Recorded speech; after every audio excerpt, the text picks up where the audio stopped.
La metamorfosis de Franz Kafka, parte 6, narrado por Cristian Silvana Mieres Pichardo. Al escuchar esas palabras de la madre, Gregorio reconoció que la falta de toda conversación inmediata con un ser humano, junto a la vida monótona en el seno de la familia, tenía que haber confundido sus facultades mentales a lo largo de estos 2 meses, porque de otro modo no podía explicarse que si hubiese podido desear seriamente que se vaciase su habitación. Deseaba realmente permitir que transformase la cálida habitación amueblada, confortable, con muebles heredados de su familia, en una cueva en la que, efectivamente, podría arrastrarse en todas las direcciones sin obstáculo alguno, teniendo, sin embargo, como compartida que olvidarse al mismo tiempo, rápidamente y por completo, de su pasado humano. Ya encontraba a punto de olvidar y solamente le había animado la voz de su madre, que no había oído desde hace mucho tiempo. Nada debía retirarse, todo debía quedar como estaba.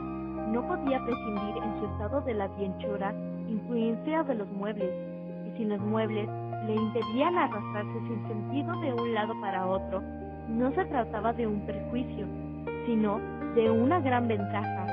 Pero la hermana era lamentablemente de otra opinión. No sin cierto derecho, se había acostumbrado a aparecer frente a los padres como experta al discutir sobre sus asuntos conscientemente. Y a Gregorio, y de esta forma el consejo de la madre era para la hermana motivo suficiente para retirar no solo el armario y el escritorio, como había pensado en un principio, sino todos los muebles a excepción del imprescindible canape. Naturalmente no solo se trataba de una tarjeta servil y de la confianza en sí misma que en los últimos tiempos de forma tan inesperada y difícil había conseguido, lo que la impulsaba a esta exigencia.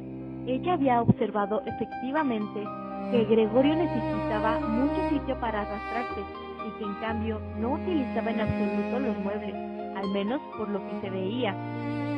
Pero quizá jugaba también un papel importante el carácter exaltado de una chica de su edad que buscaba su satisfacción en una oportunidad y por el que Greta ahora se dejaba atentar con la intención de hacer más cosas que ahora, porque en una habitación en la que solo Gregorio era dueño y señor de las paredes vacías, no se atrevía a entrar ninguna otra persona más que Greta. Así pues, no se dejó disuadir de sus propósitos por la madre, que también, de pura inquietud, parecía sentirse insegura en esta habitación. Pronto enmudeció y ayudó a la hermana con todas sus fuerzas a sacar el armario. Bueno, en caso de necesidad, Gregorio podía prescindir del armario, pero el escritorio tenía que quedarse, y apenas habían abandonado las mujeres la habitación con el armario, en el cual se apoyaba gimiendo, cuando Gregorio sacó la cabeza debajo del canape para ver cómo podía tomar cartas en el asunto lo más prudente y discretamente posible. Pero por desgracia fue precisamente la madre quien regresó primero, mientras Greta, en la habitación contigua, sujetaba el armario rodeándolo con los brazos y lo empujaba sola de acá para allá, naturalmente sin moverlo un épice de su sitio. Pero la madre no estaba acostumbrada a ver a Gregorio. Podría haberse puesto en forma por su culpa. Y así Gregorio, andando hacia atrás, se alejó asustado hasta el otro extremo del canape, pero no hubo que evitar que la sábana se moviese un poco por la parte de delante.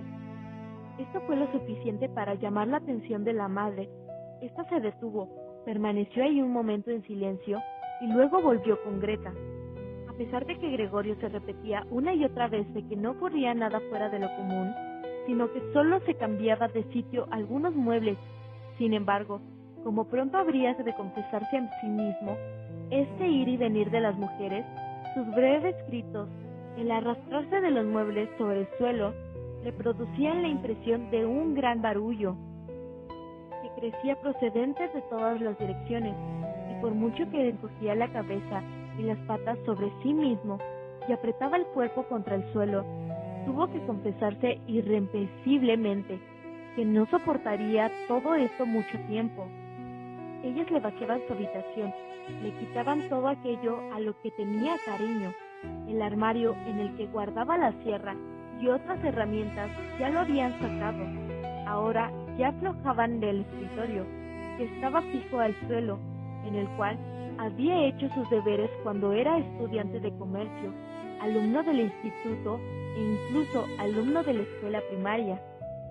Ante esto, no le quedaba ni un momento para comprobar las buenas intenciones que tenían las dos mujeres, y cuya existencia, por cierto, casi había olvidado, porque de puro agotamiento trabajaban en silencio y solamente se oían las sordas pisadas de sus pies. Y así salió de repente. Las mujeres estaban en ese momento en la habitación contigua, apoyadas en el escritorio para tomar aliento. Cambió 4 veces la dirección de su marcha. No sabía a ciencia cierta qué era lo que debía salvar primero. Cuando vio en la pared ya vacía, llamándole la atención el cuadro de la mujer envuelta en pieles, se arrastró apresuradamente hacia arriba y se apretó contra el cuadro cuyo cristal lo sujetaba y le aliviaba el ardor de su vientre. Al menos este cuadro, que Gregorio tapaba ahora por completo, seguro que no se lo llevaba nadie. Volvió la cabeza hacia la puerta del cuarto de estar para observar a las mujeres cuando volviesen. No se habían permitido una larga tregua y ya volvían. Greta había rodeado a su madre con el brazo y casi la llevaba en volandas. ¿Qué nos llevamos ahora?, dijo Greta, y miró a su alrededor. Entonces sus miradas se cruzaron con las de Gregorio, que estaba en la pared. Seguramente, solo a causa de la presencia de la madre, conservó su serenidad. Inclinó su rostro hacia la madre, para impedir que ella mirase a su alrededor, y dijo temblando aturdida: «Ven, nos volvemos un momento al cuarto de estar». Gregorio veía claramente la intención de Greta. Quería llevar a la madre a un lugar seguro, y luego echarle de la pared. Bueno, que lo intentase. Él permanecía sobre su cuadro y no renunciaría a él. Preferiría saltarse a Greta a la cara. Pero justamente las palabras de Greta inquietaron a la madre, quien se echó a un lado y vio gigantesca mancha parduzca sobre el papel pintado de flores, y antes de darse realmente cuenta de que aquello que veía era Gregorio, gritó con voz ronca y estridente: ¡Ay, Dios mío! ¡Ay, Dios mío! Y con los brazos extendidos cayó sobre el canape, como si reunase a todo, y se quedó allí inmóvil. «¡Cuidado, Gregorio!», gritó la hermana levantando el puño y con una mirada penetrante. Desde la transformación eran estas las primeras palabras que dirigía directamente. Corrió a la habitación contigua para buscar alguna esencia con la que pudiese despertar a su madre de su inconsciencia. Gregorio también quería ayudar. Había tiempo más que suficiente para salvar el cuadro, pero estaba pegado el cristal y tuvo que desprenderse con fuerza. Luego corrió también a la habitación de al lado, como si pudiera dar a la hermana algún consejo, como en otros tiempos, pero tuvo que quedarse detrás de ella sin hacer nada. Cuando Greta volvía entre diversos frascos, se asustó al darse la vuelta y un frasco se cayó al suelo y se rompió, y un trozo de cristal hirió a Gregorio en la cara. Una medicina corrosiva se derramó sobre él. Sin detenerse más tiempo, Greta cogió todos los frascos que podía llevar y corrió con ellos hacia donde estaba la madre. Cerró la puerta con pie. Gregorio estaba ahora de aislado de la madre, que quizá estaba a punto de morir por su culpa. No debía abrir la habitación, no quería echar a la hermana, que tenía que permanecer con la madre. Ahora no tenía otra cosa que hacer que esperar. Y afligido por los remordimientos y la preocupación, comenzó a arrastrarse. Se arrastró por todas partes, paredes, muebles y techos. Y finalmente, en su desesperación, cuando ya la habitación empezaba a dar vueltas a su alrededor, se desplomó e inmediato de la gran mesa. Pasó un momento. Gregorio yacía allí extenuado. A su alrededor todo estaba tranquilo. Quizá esto era una buena señal. Entonces sonó el timbre. La chica estaba naturalmente encerrada en su cocina y Greta tenía que ir a abrir. El padre había llegado. «¿Qué ha ocurrido?», fueron sus primeras palabras. El aspecto de Greta lo revelaba todo. Greta contestó con voz ahogada. Sin duda, apretaba su rostro contra el pecho del padre. Madre se quedó inconsciente, pero ya está mejor. Gregorio ha escapado. «Ya me lo esperaba», dijo el padre.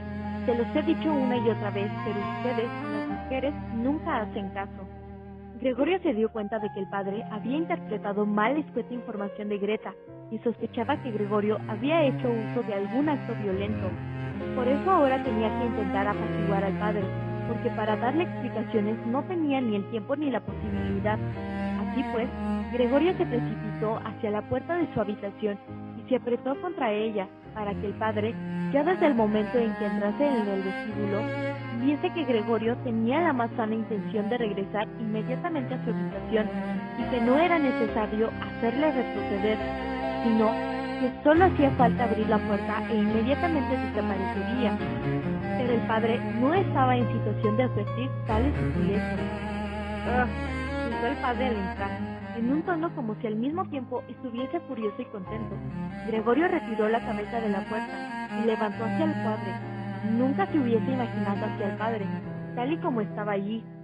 Bien es verdad que en los últimos tiempos puesta su atención en arrastrarse por todas partes. Había perdido la ocasión de preocuparse como antes de los asuntos que ocurrían en el resto de la casa, y tenía realmente que haber estado preparado para encontrar las circunstancias cambiadas. Aún así, ¿era ese todavía el padre? El mismo hombre que yacía sepultado en la cama, cuando en otros tiempos Gregorio salía de viaje de negocios, el mismo hombre que la tarde en que volvía le recibía en bata sentado en su sillón y que no estaba en condiciones de levantarse, sino que, como señal de alegría, solo levantaba los brazos hacia él. El mismo hombre que durante los pocos frecuentes paseos en común, un par de domingos al año o en las festividades más importantes, se abría paso hacia adelante entre Gregorio y la madre, que ya de por sí andaban despacio, aún más despacio que ellos, envuelto en su viejo abrigo, siempre apoyado con su cuidado bastón, y que cuando quería decir algo, casi siempre se quedaba parado y congregaba a sus compañeros a su alrededor. Pero ahora estaba muy derecho, vestido con un rígido uniforme azul con botones, como los que llevan los ordenanzas de los bancos. Por encima del cuello alto y tieso de la chaqueta sobresalía su gran papada. Por debajo de las cejas dobladas se abría paso la mirada, despierta y atenta de unos ojos negros. El cabello blanco, en otro tiempo desgreñado, estaba ahora ordenado, un peinado a raya brillante y exacto. Arrojó su gorra, en la que había bordado un monograma dorado, probablemente el de un banco, sobre el canapé a través de la habitación, formando un arco, y se dirigió hacia Gregorio con el rostro enconado, las puntas de la larga chaqueta del uniforme echadas hacia atrás, y las manos en los bolsillos del pantalón. Probablemente ni él mismo sabía lo que iba a hacer. Sin embargo, levantaba los pies a una altura desusada y Gregorio se asombró del tamaño enorme de las suelas de las botas. Para Gregorio no permanecía parado.